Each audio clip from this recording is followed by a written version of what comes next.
Hi friends, ಹೇಗಿದ್ದೀರಾ? ನಾನು ನಿಮ್ಮ ಅನುಪಮ. ಇವತ್ತು ಹೊಸದೊಂದು ವ್ಲಾಗ್ನೊಂದಿಗೆ ಬಂದಿದ್ದೇನೆ.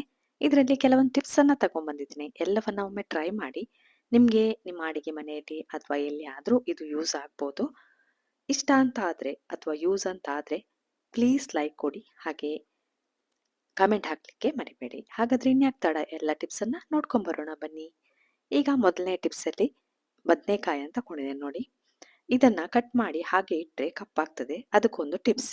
ಅದನ್ನ ನೀವು ನೀರಲ್ಲಿ ಹಾಕಿ ಇಟ್ಟರೆ ಅದು ಹಾಗೆ ಇರ್ತದೆ, ಕಪ್ಪೇನಾಗುದಿಲ್ಲ.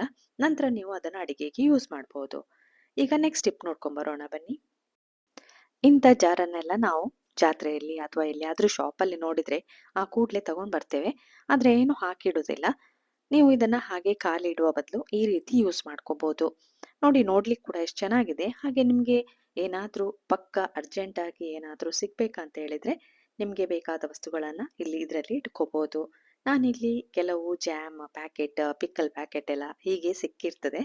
ಎಲ್ಲಿಯಾದ್ರೂ ಹೋಗಿರುವಾಗ ಅದನ್ನ ಇಲ್ಲಿ ತಂದಿಟ್ಟಿರ್ತೇನೆ. ಅಥವಾ ಮಕ್ಕಳು ಏನಾದ್ರೂ ತಗೊಂಡ್ ಬಂದಿದ್ರೆ ಅದನ್ನ ಇದರಲ್ಲಿ ಇಡ್ಬೋದು. ನಿಮಗೆ ಬೇಕಾದಾಗ ಯೂಸ್ ಮಾಡ್ಬೋದು. ನೋಡ್ಲಿಕ್ಕೂ ಕೂಡ ನೀಟ್ ಆಗಿರ್ತದೆ. ಹಾಗೆ ಅರ್ಜೆಂಟಿಗೆ ನಿಮ್ಮ ಕೈಗೆ ತಕ್ಷಣಕ್ಕೆ ಸಿಗ್ತಿದೆ. ಹೇಗಿದೆ ಈ ಟಿಪ್ಸ್? ನಿಮ್ಗೆ ಖಂಡಿತವಾಗ್ಲೂ ಇಷ್ಟ ಆಗ್ತದೆ. ನೋಡ್ಲಿಕ್ಕೂ ಕೂಡ ಕ್ಯೂಟ್ ಆಗಿದೆ.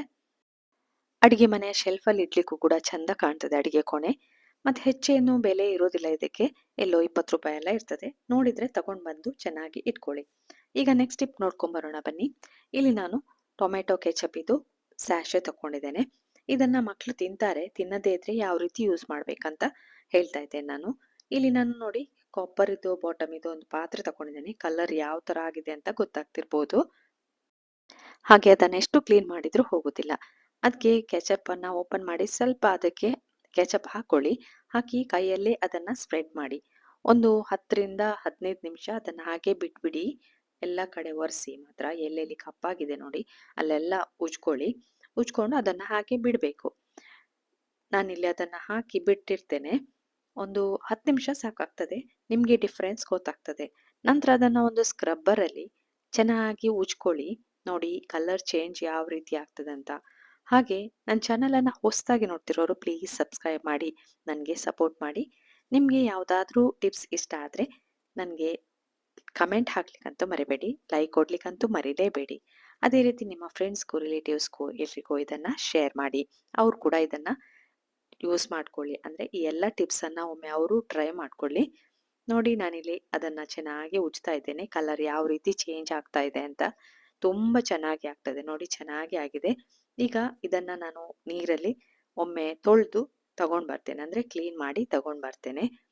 ನಂತರ ಇದಕ್ಕೆ ನಾನು ಸ್ವಲ್ಪ ಸೋಪನ್ನ ಹಾಕಿ ವಾಶ್ ಮಾಡ್ತಾ ಇದ್ದೇನೆ. ಅಂದ್ರೆ ತೊಳಿತಾ ಇದ್ದೇನೆ. ಲಿಕ್ವಿಡ್ ಇದ್ರೆ ಅದನ್ನು ಕೂಡ ಹಾಕಿ ಸ್ವಲ್ಪ ತಿಕ್ಕೊಳ್ಳಿ. ನಂತರ ಇದನ್ನ ನೀರಲ್ಲಿ ಕ್ಲೀನ್ ಆಗಿ ವಾಶ್ ಮಾಡಿದ್ರೆ ಅಷ್ಟು ಚೆನ್ನಾಗಿ ಆಗ್ತದೆ ಪಾತ್ರೆ. ನೋಡಿದ್ರಲ್ಲ ಎಷ್ಟು ಸುಲಭವಾಗಿ ನಾವು ಈ ಕಾಪರ್ ಬಾಟಮ್ ಪಾತ್ರೆಯನ್ನ ಕ್ಲೀನ್ ಮಾಡ್ಕೋಬಹುದು.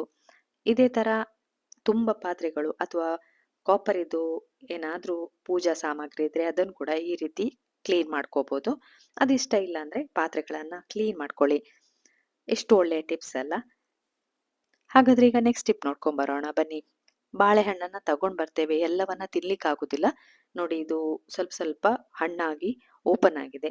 ಅದನ್ನ ಯಾವ ರೀತಿ ಸ್ಟೋರ್ ಮಾಡ್ಬೋದು ಅಂತ ನಾನಿಲ್ಲಿ ತೋರಿಸ್ತಾ ಇದ್ದೇನೆ. 2 ಬಾಳೆಹಣ್ಣನ್ನ ತಗೊಂಡಿದ್ದೇನೆ ನೋಡಿ. ಸಿಪ್ಪೆಯನ್ನೆಲ್ಲ ಬಿಡಿಸಿ, ಮನೆಯಲ್ಲಿ ಮಕ್ಕಳಿದ್ರೆ ತಿಂತಾರೆ, ಇಲ್ಲದಿದ್ರೆ ಅದು ಹಾಗೆ ಇದ್ದಿರ್ತದೆ. ಅದಕ್ಕೆ ಈ ತರ ನೀವು ಮಾಡ್ಕೋಬಹುದು. ನಾನಿಲ್ಲಿ ನೋಡಿ ಒಂದು ಬೌಲ್ ತಗೊಂಡಿದ್ದೇನೆ. ಅದಕ್ಕೆ ಬಾಳೆಹಣ್ಣನ್ನ ಕಟ್ ಮಾಡಿ ಹಾಕೊಳ್ತೇನೆ. ಅಂದ್ರೆ ಹಾಗೆ ಕೂಡ ನೀವು ಇಡ್ಬೋದು. ಕಟ್ ಮಾಡಿದ್ರೆ ನಿಮ್ಗೆ ಬೇಕಾದಾಗ ಯೂಸ್ ಮಾಡ್ಕೊಳ್ಳಿಕ್ಕೆ ಸಹ ಆಗ್ತದೆ ಅಂತ ನಾನಿಲ್ಲಿ ಅದನ್ನ ಕಟ್ ಮಾಡ್ತಾ ಇದ್ದೇನೆ. ನೋಡಿ, ರೌಂಡ್ ರೌಂಡ್ ಆಗಿ ರಸಾಯನಕ್ಕೆ ಯಾವ ತರ ಕಟ್ ಮಾಡ್ತೀರಿ ಅದೇ ತರ ಮಾಡ್ಕೊಳ್ಳಿ. ದೊಡ್ಡದು ಕೂಡ ಮಾಡ್ಕೋಬಹುದು. ನಿಮ್ಗೆ ಯಾವ ರೀತಿ ಯೂಸ್ ಆಗ್ತದೆ ಆ ತರ ಮಾಡ್ಕೊಳ್ಳಿ. ನಾನೆಲ್ಲ ಬಾಳೆಹಣ್ಣನ್ನ ಕಟ್ ಮಾಡ್ಕೊಂಡಾಗಿದೆ. ಇದನ್ನ ಏನ್ ಮಾಡ್ಬೇಕಂದ್ರೆ ನೀವು ಇದನ್ನ ಫ್ರೀಸರ್ ಅಲ್ಲಿ ಇಟ್ಕೊಳ್ಳಿ. ಫ್ರೀಸರ್ ಅಲ್ಲಿ ಇಟ್ರೆ ನಿಮ್ಗೆ ಬೇಕಾದಾಗ ತೆಗೆದು ಯೂಸ್ ಮಾಡ್ಕೋಬಹುದು. ಫ್ರೀಸರ್ ಅಲ್ಲಿ ಇಟ್ಟ ನಂತರ ಅದು ಗಟ್ಟಿ ಆಗ್ತದೆ ನೋಡಿ. ಬೇಕಾದ್ರೆ ತಿನ್ಬಹುದು, ಜ್ಯೂಸ್ ಮಾಡ್ಬಹುದು, ಏನಾದ್ರೂ ಮಾಡ್ಕೋಬಹುದು. ಈಗ ನೆಕ್ಸ್ಟ್ ಟಿಪ್ ನೋಡ್ಕೊಂಡ್ ಬರೋಣ ಬನ್ನಿ. ಇದು ನಾನು ಆನ್ಲೈನ್ ನಲ್ಲಿ ಪರ್ಚೇಸ್ ಮಾಡಿದಂತಹ ಸ್ಪಾಂಜ್. ಈ ತರದ ಸ್ಪಾಂಜ್ ಇದ್ರೆ ತಗೊಳ್ಳಿ ಅಂತ ನಾನು ಹೇಳ್ತೇನೆ. ಯಾಕಂದ್ರೆ ಎಲ್ಲಿಯಾದ್ರೂ ನೀರು ಬಿದ್ರೆ ಅದು ಕ್ಲೀನ್ ಆಗ್ತದೆ. ಅಷ್ಟೇ ಅಲ್ಲ, ನಿಮ್ಮ ಕೌಂಟರ್ ಟಾಪ್ ಎಲ್ಲ ಕ್ಲೀನ್ ಮಾಡ್ಲಿಕ್ಕೆ ತುಂಬಾ ಒಳ್ಳೇದಾಗ್ತದೆ.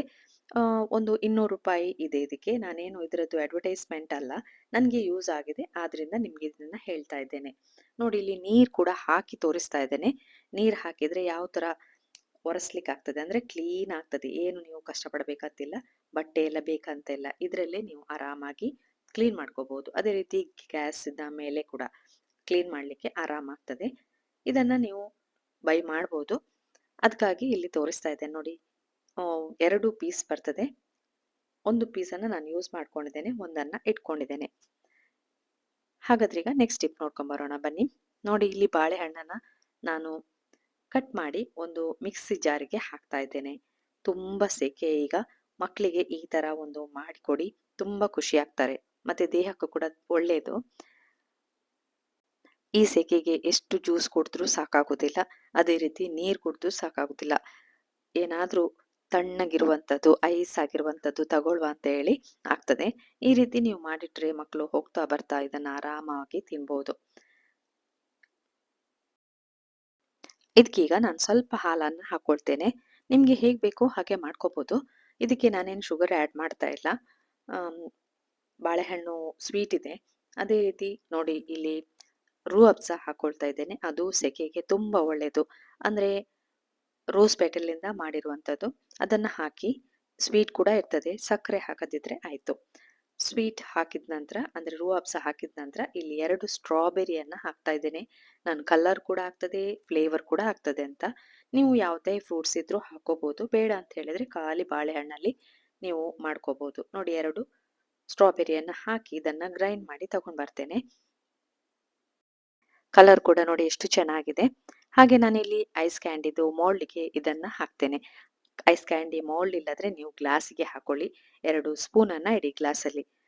ಎಷ್ಟು ಚೆನ್ನಾಗಿ ಐಸ್ ಕ್ರೀಮ್ ಆಗ್ತದೆ. ಅಂದ್ರೆ ಬನಾನಾ ಐಸ್ ಕ್ರೀಮ್ ರೆಡಿ ಆಗ್ತದೆ. ಇದನ್ನ ಫ್ರೀಜರಲ್ಲಿ ಇಡಿ. ಬೇಕಾದಾಗ ಮಕ್ಕಳಿಗೆ ಕೊಡಿ. ಈ ಸೆಕೆಗಂತೂ ತುಂಬಾ ಒಳ್ಳೆ ಇರುವಂಥದ್ದು. ಎಲ್ಲ ಟಿಪ್ಸ್ ಅನ್ನ ನೋಡಿದ್ರಲ್ಲ. ನಿಮ್ಗೆ ಯಾವ ಟಿಪ್ಸ್ ಇಷ್ಟ ಆಯ್ತು ಅಂತ ಕಮೆಂಟ್ ಬಾಕ್ಸ್ ಅಲ್ಲಿ ಹಾಕಿ. ನೋಡಿ ಎಷ್ಟು ಚೆನ್ನಾಗಿದೆ ಅಲ್ಲ. ಕಲರ್ ಕೂಡ ಚೆನ್ನಾಗಿದೆ. Home made ice cream ready ಆಗಿದೆ. Ice candy.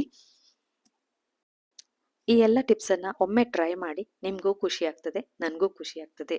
ಹಾಗಾದ್ರೆ ಈ ವ್ಲಾಗ್ ಅನ್ನ ನೋಡಿದ್ರಲ್ಲ. ಇನ್ನ ನಿಮ್ಗೆ ಹೊಸ ವ್ಲಾಗ್ ನೊಂದಿಗೆ ಸಿಗ್ತೇನೆ. ಪುರ್ಸೊತ್ ಮಾಡಿ ನೋಡಿದ್ದಕ್ಕೆ ಥ್ಯಾಂಕ್ ಯು.